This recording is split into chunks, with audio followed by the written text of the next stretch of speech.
Hello friends, study with ज्ञान प्रकाश में आप सभी का बहुत बहुत स्वागत है। दोस्तों, आज की वीडियो में हम लोग करेंगे डिस्कस 9 जनवरी 2021 के सबसे महत्वपूर्ण करंट अफेयर्स जो कि आपकी परीक्षा के लिए बहुत ही इंपॉर्टेंट है। वीडियो को शुरू करेंगे फ्रेंड्स, लेकिन उसके पहले जो लोग हमारे पुराने व्यूवर हैं, मैं लोगों से एक सवाल करना चाहता हूँ। एक्चुअली में मुझे आपका फीडबैक लेना है इस वीडियो की वॉइस क्वालिटी के बारे में। आज का वीडियो मैं एक नए वॉइस रिकॉर्डर के साथ रिकॉर्ड कर रहा हूँ, तो आज के वीडियो की आवाज़ पुरानी वीडियोज़ की तुलना में आपको कैसी लग रही है, ये आप मुझे ज़रूर बताइएगा। तो आइए शुरू करते हैं अब आज के इस वीडियो को। और 8 जनवरी को मैंने आप लोगों से वीडियो के अंत में एक सवाल किया था।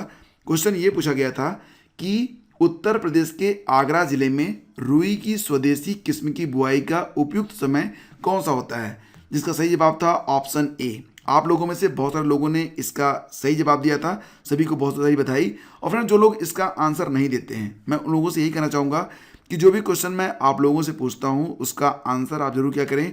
ये बहुत अधिक इंपॉर्टेंट क्वेश्चन होते हैं, ये आपके लिए एक सरप्राइज टेस्ट होता है और इससे आपकी जो क्षमता है वो बढ़ेगी एग्जाम में प्रश्नों को फेस करने की। तो आंसर आप लोग जरूर लिखा करो। और अब शुरू करते हैं आज के इंपॉर्टेंट एमसीक्यूज। पहला क्वेश्चन होगा कि बर्ड फ्लू का कारण कौन सा वायरस माना जाता है। ये प्रश्न बहुत अधिक प्रासंगिक है, इसलिए एग्जाम में ये सीधे सीधे पूछा जाएगा। इसके पहले जब बर्ड फ्लू फैला था तो उस दौरान भी बर्ड फ्लू से संबंधित कई सारे एमसीक्यूज पूछे जाते थे उस समय की परीक्षाओं में। तो ये बताइए कि बर्ड फ्लू का कारण कौन सा वायरस माना जाता है। सही जवाब क्या होगा? ऑप्शन, जी हाँ, ऑप्शन सी, यानी कि इन्फ्लुएंजा टाइप ए वायरस ये बर्ड फ्लू का कारण होता है। वर्तमान में कोरोना के साथ साथ बर्ड फ्लू भी फैल रहा है। बर्ड फ्लू जो होता है ये एवियन इन्फ्लुएंजा वायरस की वजह से होता है। एक्चुअली में एवियन इन्फ्लुएंजा के 11 वायरस होते हैं, लेकिन उनमें घातक हैं सिर्फ 5 और ये इंसानों की जान भी ले सकते हैं। ये पांचों कौन से हैं? H5N1, H7N3, H7N7, H7N9 और H9N2। तो इन पांचों में भी सबसे अधिक घातक यही वाला है, H5N1। और इसके पहले जब बर्ड फ्लू फैला था तो उस समय जो परीक्षाएं हो रही थी उसमें एक क्वेश्चन बहुत आम था। क्वेश्चन ये था कि बर्ड फ्लू को किस सिंबल से इंडिकेट किया जाता है, तो ये था H5N1। ये जरूर याद रखना आप। हो सकता है कि इस बार भी ये जो सीरीज है स्टार्ट हो जाए ऐसे प्रश्नों को पूछने की। और दोस्तों, एक बात और भी कि ये जो बर्ड फ्लू होता है ये पक्षियों के जरिए ही इंसानों में फैलता है। इन वायरसों को HPAI यानी कि हाईली पैथोजेनिक एवियन इन्फ्लुएंजा कहा जाता है। तो सही जवाब ऑप्शन सी है, इसको आप जरूर याद रखना। और ये जो क्वेश्चन है बहुत ही इंपॉर्टेंट है फॉर ऑल द एग्जाम्स। हाल ही में भारत ने किस देश के साथ एक मध्यम दूरी के मिसाइल यानी कि MRSAM का सफल परीक्षण किया है? MRSAM ये क्या है? तो फ्रेंड्स, ये है medium range surface to air missile, यानी कि मध्यम दूरी की सतह से हवा में मार करने वाली मिसाइल है। और इसका जो सफल परीक्षण किया गया है वो इजराइल के सहयोग से किया गया है, यानी कि सही जवाब ऑप्शन सी होगा। फ्रेंड्स, आपको बता दें कि हवाई हमले से निपटने के लिए MRSAM मिसाइल डिफेंस सिस्टम को DRDO और IAI यानी कि इजराइल एरो स्पेस इंडस्ट्रीज ने विकसित किया है।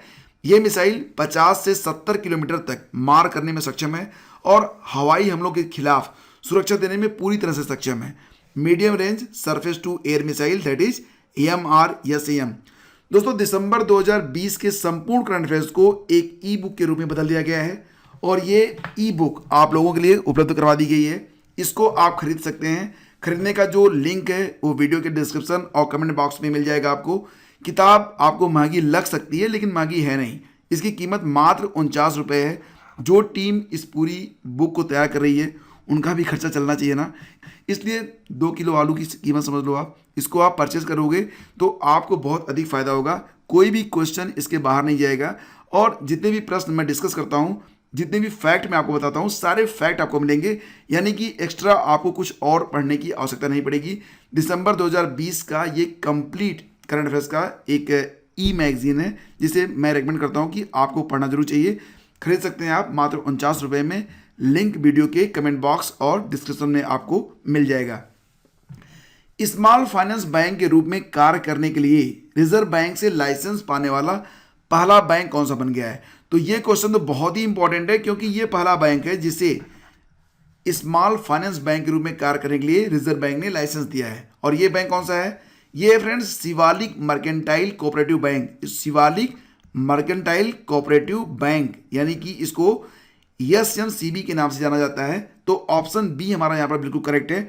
इसका जो मुख्यालय है फ्रेंड्स वो उत्तर प्रदेश में सहारनपुर में है। ठीक है, तो उत्तर प्रदेश में स्थित शिवालिक मर्केंटाइल कोऑपरेटिव बैंक यानी कि एसएमसीबी ये भारत का पहला शहरी सहकारी बैंक यानी कि अर्बन कोऑपरेटिव बैंक बन गया है, जिसने रिजर्व बैंक से एक स्मॉल फाइनेंस बैंक यानी कि एसएफबी स्मॉल फाइनेंस बैंक के रूप में संचालन के लिए लाइसेंस प्राप्त कर लिया है। इसका मुख्यालय पूछा जा सकता है एग्जाम में, ये याद रखना, सहारनपुर में है। और ये काम करना शुरू करेगा कब से? अप्रैल 2021 से। और ये एसएमसीबी से फिर इसका नाम क्या हो जाएगा? Shivalik small finance bank, Shivalik small finance bank के रूप में ये काम करना शुरू करेगा अप्रैल 2021 से। अगला क्वेश्चन, सभी को सस्ती एलईडी बल्ब देने की उजाला योजना ने 2021 में कितने वर्ष पूरे किए हैं? ये क्वेश्चन ऐसे भी पूछा जा सकता है कि उजाला योजना की शुरुआत कब हुई थी, तो सही जवाब बनेगा इसका 2015। फिलहाल फ्रेंड्स 2021 में इस योजना ने 6 वर्ष पूरे किए हैं। अब यहाँ पर देखो, जो उजाला योजना है इसका फुल फॉर्म क्या है? देखो इसको समझ लो। उजाला मतलब UJALA, ठीक है। इसका फुल फॉर्म बनेगा Unnat Jyoti by affordable LEDs for all, ठीक है।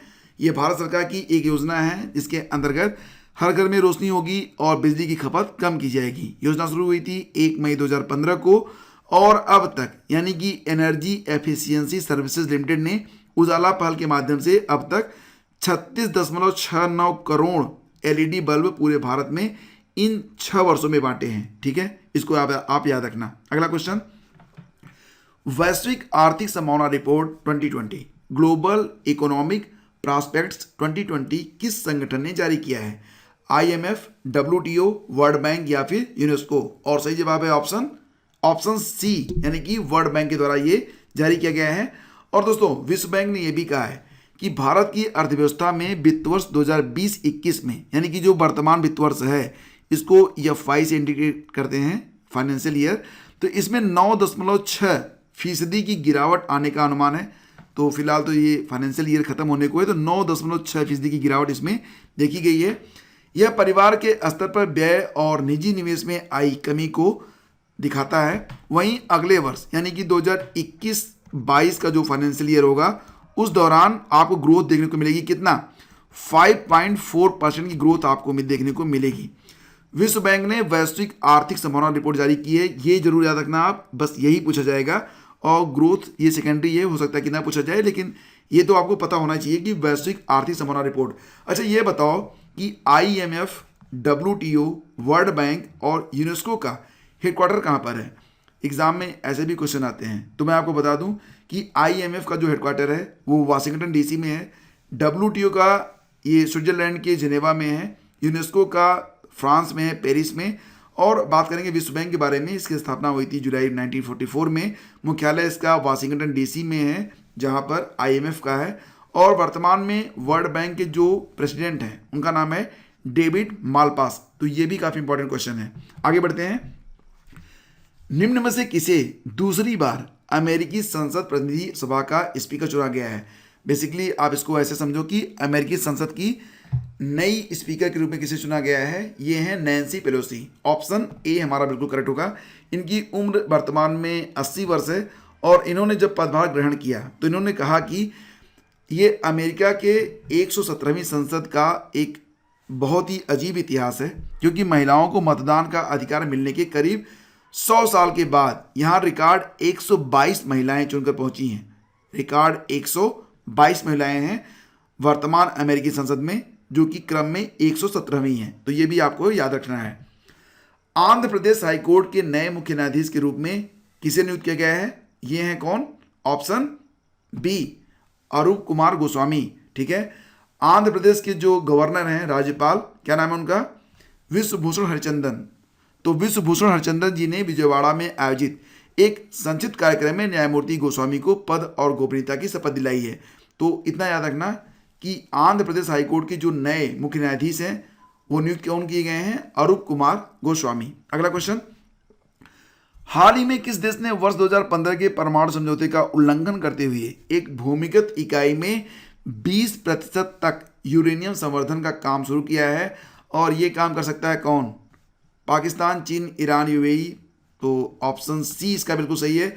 ईरान के बारे में आपको एक बात और भी याद रखनी है कि ईरान की जो पुरानी मुद्रा थी रियाल, तो रियाल के स्थान पर एक्चुअली में इस मुद्रा का बहुत अधिक अवमूल्यन हो गया है, क्योंकि ईरान इस समय अपने वैचारिक और अन्य प्रकार के मतभेदों को लेकर अमेरिकी प्रतिबंधों का सामना भी कर रहा है। तो ईरान ने एक नई मुद्रा चलाई है जिसको नाम दिया है तोमान। तो ये भी आप याद रखना, एग्जाम में भी पूछा जा सकता है कि ईरान की नई मुद्रा का नाम क्या है, तो इसका नाम है तोमान। और आपको ये भी बता दें कि अमेरिका ने ईरान से बढ़ते सुरक्षा खतरों के कारण खाड़ी देश में अपने परमाणु ऊर्जा संचालित विमान वाहक पोत निमित्ज को तैनात कर दिया है। ईरान के जो नेता हैं वर्तमान में वो हैं कौन? अली खेमानी। कौन? अली खेमानी।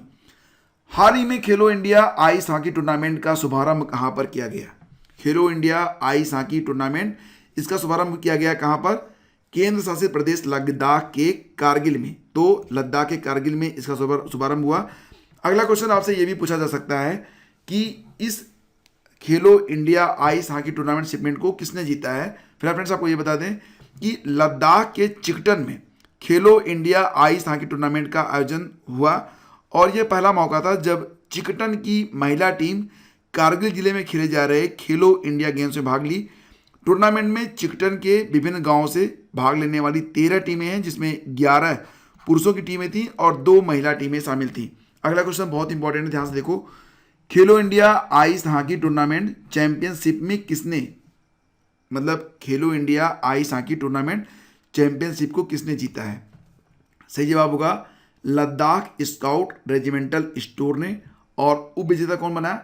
इंडो तिब्बती बॉर्डर पुलिस। तो इंडो तिब्बती बॉर्डर पुलिस को हराकर लद्दाख स्काउट रेजिमेंटल सेंटर ने खेलो India ice hockey tournament championship को जीत लिया है। तो लद्दाख के चिकटन में खेलो इंडिया आइस हॉकी टूर्नामेंट का आयोजन हुआ था और जैसा कि मैंने आपको बताया यह पहला मौका था जब चिकटन की महिला टीम कारगिल जिले में खेले जा रहे खेलो इंडिया गेम्स में भाग ली। और इस प्रतियोगिता को किसने जीता है? लद्दाख स्काउट रेजिमेंटल सेंटर ने। ये आप जरूर याद रखना, एग्जाम में बहुत ही इंपॉर्टेंट है। हाल ही में प्रथम श्रेणी क्रिकेट के सबसे पुराने खिलाड़ी एलन बर्गेस का 100 वर्ष की आयु में निधन हो गया। तो ये कहाँ के निवासी थे? तो फ्रेंड्स ये निवासी थे कहाँ के? ऑप्शन बी, न्यूजीलैंड के। ठीक है, तो प्रथम श्रेणी के दुनिया के सबसे पुराने जीवित क्रिकेटर एलन बर्गेस का 100 वर्ष की आयु में निधन हुआ है। दाहिने हाथ के बल्लेबाज और बाएं हाथ की धीमी गति के गेंदबाज एलन ने 1940-41 से 1951-52 तक कैंटरबरी के लिए 11 प्रथम श्रेणी मैच और 1945 में इंग्लैंड में न्यूजीलैंड सर्विसेज के लिए भी इन्होंने खेल खेले थे। उन्होंने क्रिसमस डे 1940 से शुरू होने वाले मैच में लैंकेस्टर पार्क में ओटागो के खिलाफ 6-52 से अपने करियर की शुरुआत की थी। तो अब आप समझ रहे हैं कि ये एक महामहिम थे, पुरोधा थे, पूरी दुनिया के जो क्रिकेट का खेल है। अब इनका 100 वर्ष की आयु में निधन हो गया है। वीरेंद्र कुमार पाल किस देश में भारत के राजदूत नियुक्त किए गए हैं? तो ये बस इतना याद रखना कि वीरेंद्र कुमार पाल को सोमालिया में भारत का राजदूत नियुक्त किया गया है। ऑप्शन ए इसका बिल्कुल सही है।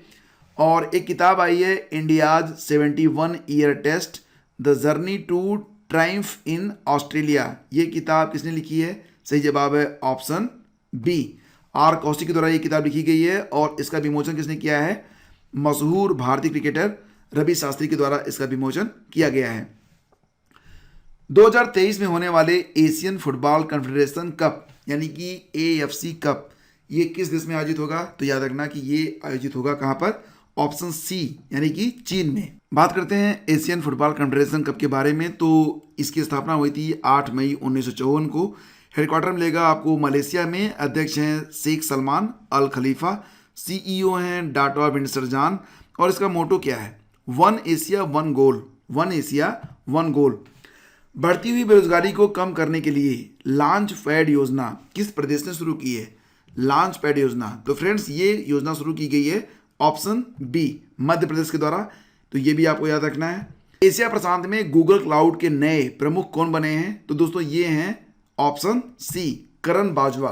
करण बाजवा। अब देखो ये जो उत्तर है ऑप्शन सी है, करण बाजवा बनाए गए हैं एशिया प्रशांत में गूगल क्लाउड के नए प्रमुख। ठीक है, तो गूगल क्लाउड ने करण बाजवा को एशिया प्रशांत के लिए अपना नया प्रमुख घोषित किया है। वर्तमान में बाजवा भारत में गूगल क्लाउड का नेतृत्व कर रहे हैं। तो सही जवाब ऑप्शन सी है। अब दोस्तों यहाँ पर 3 बहुत ही महत्वपूर्ण वन लाइनर हैं, इसको भी ध्यान से देख लो। ब्रिटेन ने अलेक्जेंडर एलिस को भारत का नया उच्चायुक्त नियुक्त किया है।